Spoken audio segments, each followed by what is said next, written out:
guys! So magluluto naman tayo ngayon ng chicken pastel. So yun.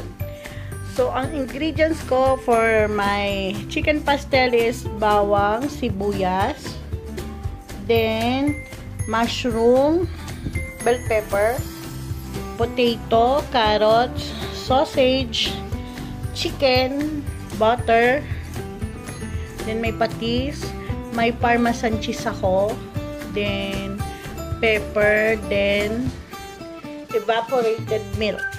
Then wala kasi akong mabiling chorizo, pero masarap siya kung may chorizo. And meron din akong laurel. Nasaan yung laurel? Nawawala yung laurel, pero kailangan natin ng laurel sa ating pagluluto. So guys, tara na, start na tayong magluto ng ating chicken pastel. So guys, mainit na yung ating kawali. Ilalagay na natin yung ating butter.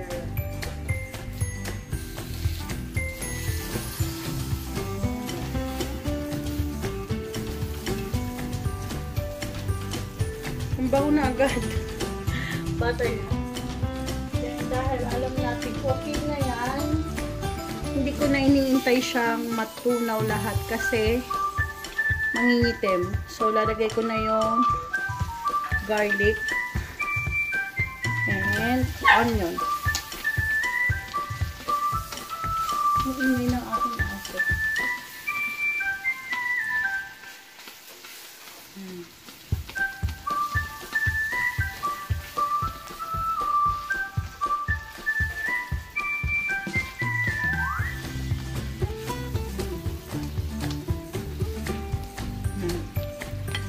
Natin ang kanyang apo.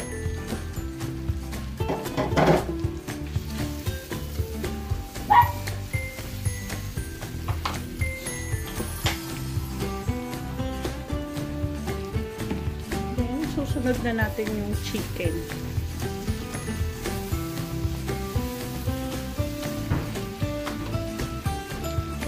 Chicken natin. Nakikita ko dun sa ibang pastel, ang lalaki ng chicken nila. Pero ako, pag nagpapastel kami, boneless na thigh.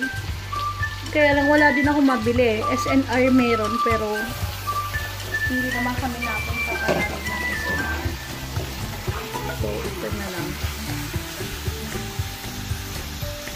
Yan. Thigh part na binawasan na lang namin ng buto. Talagang pag nagpapastel ako, walang buto. Lulutuin lang muna natin yung ating chicken. Tayo lang natin siya dyan. So, saka natin mabalikan. So, guys, yan na. Okay na yung ating chicken. So, ilalagay na natin yung ating gulay.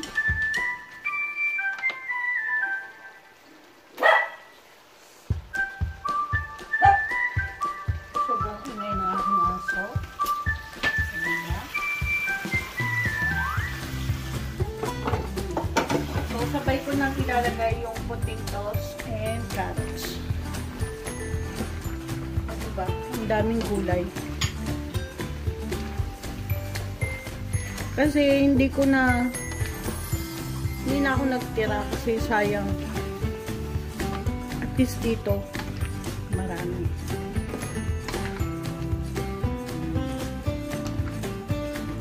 Ito lang naman yan. Sama-sama lang yan. Then, ilalagay ko yung aking mushroom.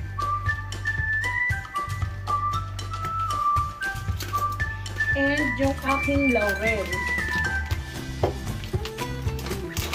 Kailangan na natin ilagay yung laurel para humalo yung amoy. So, totoo yun lang naman yung habol natin sa laurel.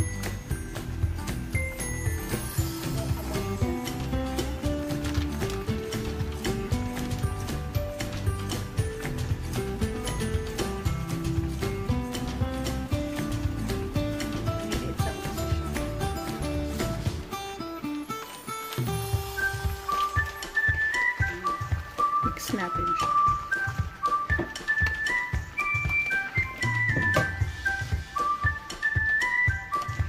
Titimplahan na natin siya bago natin palambutin. Ang bango na niya agad. Wala pa man. Then, lalagyan na natin siya ng patis.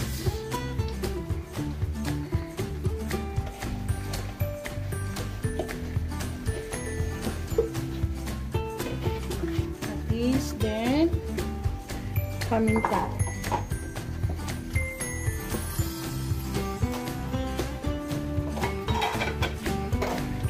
Halo ulit ng halo.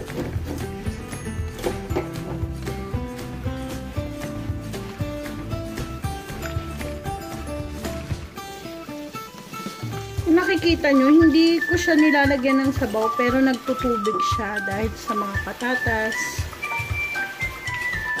sa manok.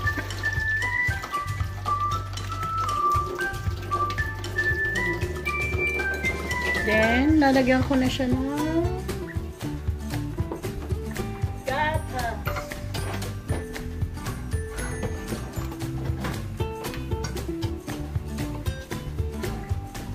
Half lang muna, half. Half muna gatas.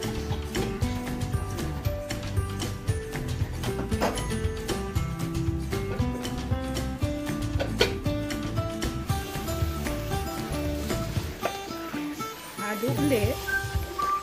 Then, pabubulakan na natin siya ng pabubulakan. Hanggang maluto na yung mga ingredients natin.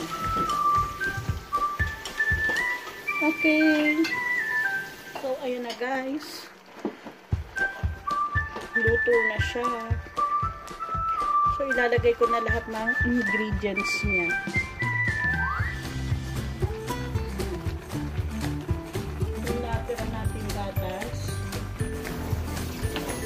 Lagyan ko siya ng konting laser cream.